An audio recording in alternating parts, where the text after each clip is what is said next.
உன் தலையின் மேலே ஒரு அபிஷேகம் இருக்கிறது. உன் தலையின் மேலே கர்த்தருடைய வெளிப்பாட்டின் ஞானம் இருக்கிறது. அந்த ஞானத்தை கொண்டு நீ இந்த இருளை ஊடுருவி கடந்து வெளிச்சத்தினிடத்திற்கு போக முடியும். இருளிலே நீ நடக்க முடியும். மரண இருளின் பள்ளத்தாக்கு உன்னை ஒன்றும் செய்யாது. ஆமென்.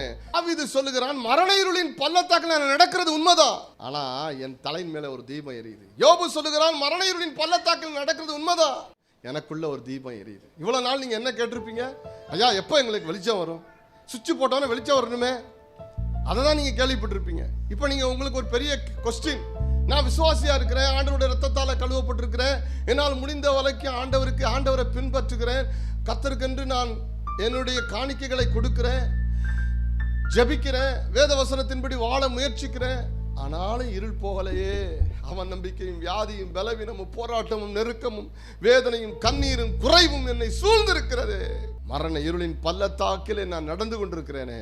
அப்படிதான் நீங்க கேட்குறீங்க. கர்த்தர் சொல்றாரு, மரண இருளின் பள்ளத்தாக்கு உன்னை சுற்றி இருக்கிறத பார்க்காத, உன் தலையில ஒரு தீபம் எரியுதுப்பா, அதை பாரு. ஆமென்.